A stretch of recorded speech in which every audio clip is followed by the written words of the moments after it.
This conference will now be recorded. Okay, I'm good. Mr. Crandall's not on yet, so. Well, we got 2 minutes before we might need them for anything anyway, so why don't we get started here? Call the meeting to order, please. We'll do the roll call. That's right. Pick up some folks. Mr. Here. Mr. Muller. Here. Mr. Crandall, he believes he'll be joining us, but he hasn't asked us yet.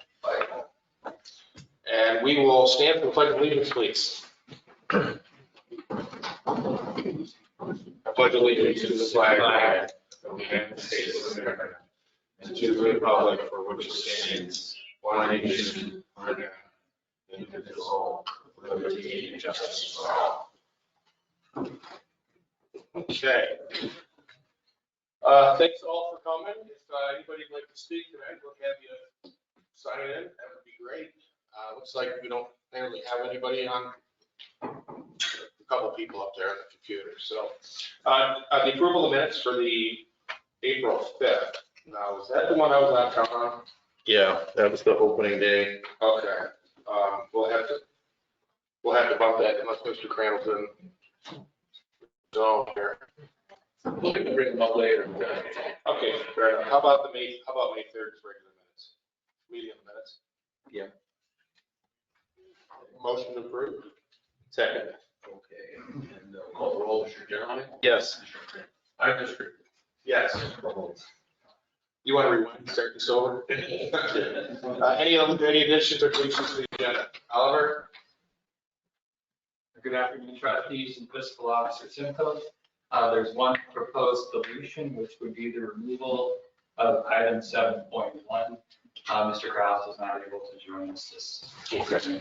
Thanks for the heads up on that too, Oliver. Any hearing on the public? I didn't see anybody signed in for anything yet. Oh, well, yes. Oh, there is somebody here, I'm sorry. We're not doing that yet? Okay, how about Rob and jump into the road plan, please? Good evening. I got two items on the agenda. First one is a resolution 22-076. I'm requesting the authorization for bid and contract for the Sylvania Township parking lot improvement projects. This project for administration building, fire station number 4, and the police station.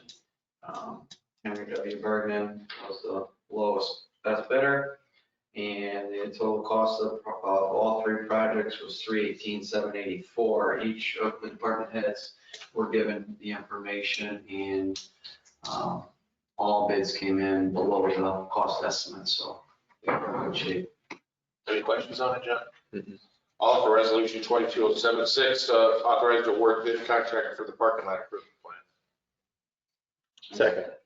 Call the roll, Mr. General. Yes. Yes. Thank you. Second item is 22-077. This is authorization to offer conditional employment to utility workers. We, a few months back, approved increase it from 8 to 10 in the road department for the utility workers. We had about 60 applications. We narrowed it down to 6 interviews. And we came down to Dustin Schroeder and Darren Snap. The starting wage would be $23.15 per hour. That's the starting wage. It's not the final, but their start date would be June 6th. And Lula has informed me that both of them have already completed their pre-employment screenings, drug testing, background checks. So requesting to hire those 2. Any questions, John? I'll offer resolution 22077, conditional employment to utility workers. Second. Call the roll, Mr. General. Yes. Mr. Muller. Yes. Thank you. Thanks, Rob, appreciate it. Paul? Hi, Paul. Hey, how are you? Good.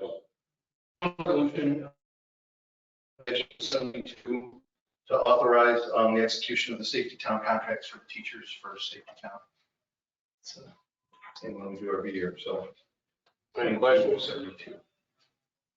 I'll offer resolution 22072, authorize execution of safety township contracts. Second. Mr. Dunaway? Yes. Mr. Mahoney? Yes. Oliver, come on down. Great, thank you. Under the administrator's category, there are 3 different public hearings associated with Waterside Plat 7, Waterside Plat 8, and Waterside Plat 9 for the street line. This has been provided to the trustees previously as an update. With Plats 7 and 8, Edison had reached out directly to Gulfstream for the installation of the streetlights. In both of those plats, they are already installed. This is just running it through the process so that the assessments can be collected from the benefiting property owners. With Plat 9, the streetlight has not yet been installed, but it would be installed in the future. Glad to answer any questions that the trustees may have. How about we open up the public hearing for all 1, 2, 3, 4, 5, and 506. Anybody that'd like to speak on for or against the project or the street lighting petitions? Anyone? All right, we'll close the. Wait, we gotta, I'm for it. Okay, Say that. absolutely. Thanks, Susan. I didn't see it behind your mic, sorry. And we are too, that's why we're here. Well, thanks for coming tonight. Yeah. Appreciate it. With that being said, we're close the public hearing at 5:07. Yep, we open it up at 5:05. I'll offer resolution, John, you okay? Yeah. I'll offer resolution 22073, 22074, 22075, 22078, 22079. No, the 5. I got it, so 22075. Let me do that one more time. 22073, sorry about that, everybody. 22074, 22075. Approving the streetlight petitions for Second. Waterside. Second. Thank you. Mr. Dunaway? Yes. Mr. Mahoney? Yes. Dwayne, thanks for coming in today on behalf of Waterside also. Okay, go ahead, Oliver. Great, thank you. Next item is resolution 22078. Resolution approving the renewal proposal from the Ohio Plan. The background was distributed to the trustees, and Mr. Ramsdell, I believe, has joined us virtually.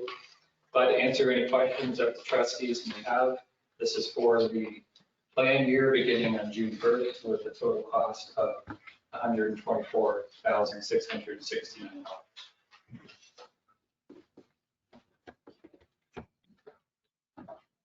I don't have any questions. You guys have any others? I'll offer resolution 22078, resolution to approve the renewal proposal from Ohio Plan for liability insurance for 1,124,669. Second. Mr. Dunaway? Yes. Mr. Mahoney? Yes. And finally, resolution 22079. This is a resolution to approve the real estate purchase contract and a related technical proposal. As the trustees are aware, there are 2 aspects to this resolution. The first would be approving the real estate purchase contract with Champion Concrete. Through this, the township would acquire a modest portion of property, perhaps on the order of 2.4 or 2.5 acres, adjoining Fire Station 4. Excuse me.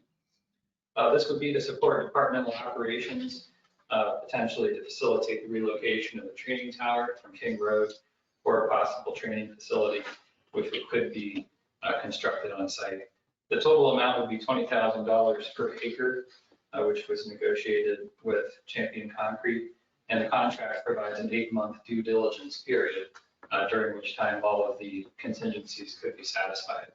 Additionally, in terms of the due diligence, the township issued a request for qualifications to perform various aspects related to technical research on the property. There were 3 firms which responded, and administration interviewed all 3 and would recommend Bergman Architects, Engineers, and Planners. We have Mr. Audie Bates here tonight from Bergman to answer any questions, technical questions the trustees may have. And I'm glad to answer any questions that may be present at this time. Any questions? Dave, you good? No, I'm good, yes. Okay, I'll offer, I don't have any questions, Audie, thanks for coming tonight. I'll offer resolution 22079 to approve real estate contract and related technical proposal. Second. Mr. Cameron? Yes. Mr. Mahoney? Yes. We don't need it. See, I have one resolution, and it's a resolution to increase appropriations. You saw the memo that we sent out, and also to reduce appropriations in this resolution number 20-080. I ask for your approval of that resolution.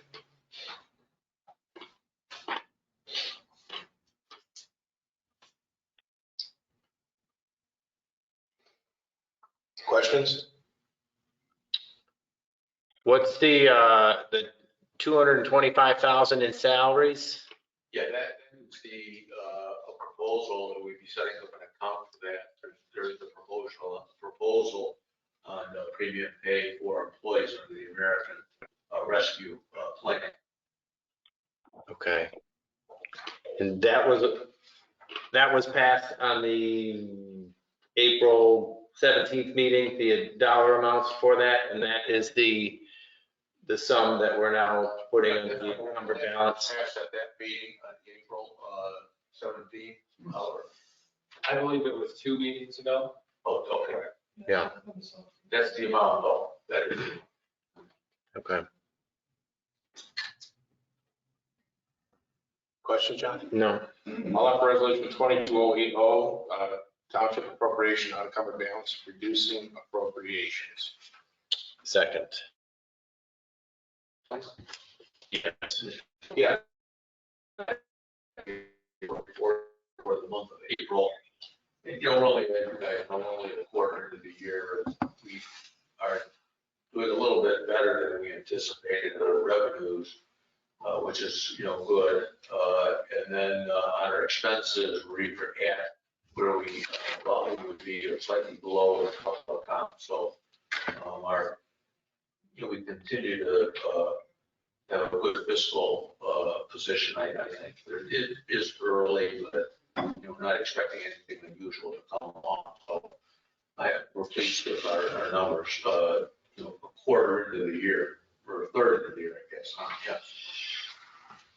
But that's all I have on that. Thanks, Dave. Okay. Chief Ryan, you got something to share today, huh? Yes, I do. All right, let's hear it, love to hear it. First of all, thank you for voting yes for to purchase that property so we can not be in the neighborhood burning. So, thank you, guys. I just have a real quick thing here.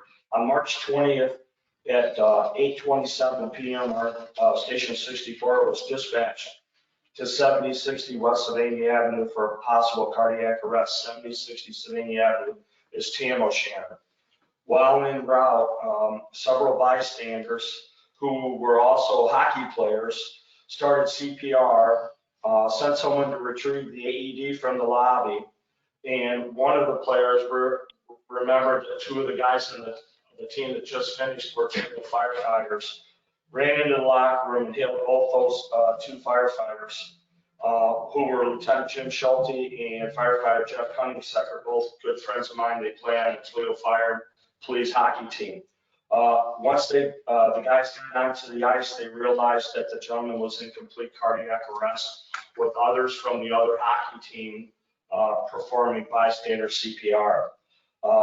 Lieutenant Schulte delivered one shock on the AED. They continued to do 2 minutes of CPR. By the time Life Squad, Engine 64 and Life Squad 6 got on scene, they did have what's called return of spontaneous circulation, or the gentleman had a pulse back. He was a 60-year-old male that was unresponsive, and he was a hockey player from one of the other teams.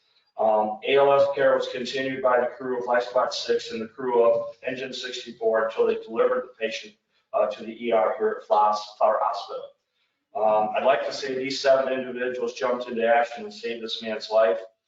Tonight, I'd like to recognize all 7 of them. I have certificates that I want to send to them We have tried to get all 7 of them and the gentleman they saved together, and it's been impossible. Somebody's on vacation and then 4 of them did not want to be recognized. So we did print some up. They will all receive a life-saving award from the fire department. If it's okay with you guys, I'd like to say their names so that they're publicly recognized. First one would be Lieutenant Jim Schulte from Toledo Fire and Rescue, Jeff Cunningsucker from Toledo Fire and Rescue, Robbie Donhauer, which I believe was one of the hockey players from one of the other teams, John Parker from the other team, Jeff Wagenhauser, and Tom Lopez, and Steve Dibble. And Steve was the referee for the game, and he's the one that ran out. Remember, there was an AED in the lobby and what you got in the lobby. So 7 outstanding citizens that were in our area that night, and say the gentleman's still alive today and doing rather well. He didn't want to be recognized either, and with HIPAA and stuff, I can't really say his name, but these 7 guys and then our crew taking over, just it sends chills down your spine when you hear things like that. So thank you, gentlemen, for allowing me to do that. They will each receive their certificates from me. Well, Mike, thank you. You know what, you're so good about sharing the wealth and knowledge of other people, and that's one of your best traits. And Thank you. thank you Well, for I coming mean, tonight to share. these 7 guys, 7 people. Yeah. You know, and honestly, I've seen the video and really can't really show it, but from Tamo, and he was getting back to the bench and went down, and man, the guys were on him like right now started. So thank God the gentleman's still alive. So Wow. okay, thank you guys. Thanks, Chief. Yeah, that's a great story, huh? Okay, open discussion reports. Oliver? Thank you again. So included in the packet is the most recent conceptual scenario for how the American Rescue Plan funds could be used. This was developed initially after the distribution of the interim final rule, and then after the distribution of the final rule in January. Internally, the different possible uses were assessed. And at this juncture, approximately 25% of the funds have been either expended or obligated. So that's roughly $765,000. And about 75% of the funds, or just over 2.25 million, have yet to be assigned. What's being provided on an informational basis for the trustees is a possible assignment of the balance of the funds, strictly based on internal discussion and feedback from the board. So of course, there are various possibilities that have been prepared. No action is required on this, but as individual projects would progress, they'd be presented to the board for consideration and action. But glad to answer questions. I know it's taken a lot of time with all the managers, so thanks for everybody's effort in getting that together and telling us, you know, the best way to use these monies. So I don't have any questions on it. Do you, John? No. Thanks, Oliver. You're welcome. Okay. Well, that being said, I'll make a motion to adjourn at 5:19. Second. Mr. Chairman? Yes. Yes. Thanks for coming, everybody.